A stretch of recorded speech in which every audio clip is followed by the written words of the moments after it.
ಇದು ರಾಮನವಮಿ ಸ್ಪೆಷಲ್ ಕೋಸಂಬರಿ ಹಾಗೆ ರಸಾಯನ ಹಾಗೆ ಮಸಾಲ ಮಜ್ಜಿಗೆ ಮತ್ತು ಶರಬತ್ತು ಅಂದರೆ ಕರ್ಬೂಜ ಹಣ್ಣಿನ ಪಾನಕ.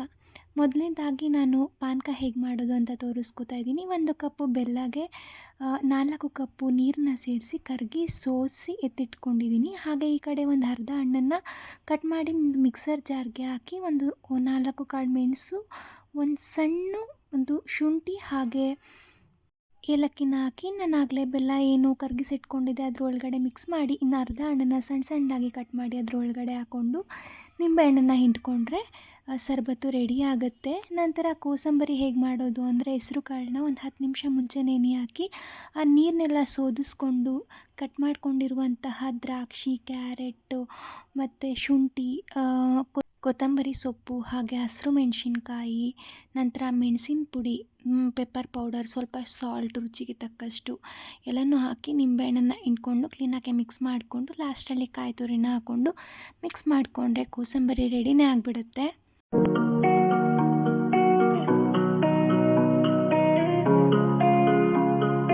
ನಂತರ ರಸಾಯನ ಅಥವಾ ಪಂಚಾಮೃತ ಹೇಗೆ ಮಾಡೋದು ಅಂದರೆ ನೆನೆಸಿರುವಂತಹ ಅವಲಕ್ಕಿನ ಸೇರಿಸ್ಕೊತಾ ಇದ್ದೀನಿ. ಹಾಗೆ ಬಾಳೆಹಣ್ಣು, ಬೆಲ್ಲದ ಪುಡಿ, ಏಲಕ್ಕಿ ಪೌಡರು, ಸಕ್ಕರೆ ಬೇಕು ಅಂದರೆ ಆ್ಯಡ್ ಮಾಡ್ಕೋಬೋದು, ನಮಗಿನ್ನ ಸ್ವೀಟ್ ಬೇಕು ಅಂದರೆ. ಹಾಗೆ ತೆಂಗಿನಕಾಯಿ ತುರಿನ ಹಾಕಿ ಕ್ಲೀನಾಗಿ ಮಿಕ್ಸ್ ಮಾಡಿಕೊಂಡ್ರೆ ಆ ರಸಾಯನ ಕೂಡ ರೆಡಿ ಆಗುತ್ತೆ.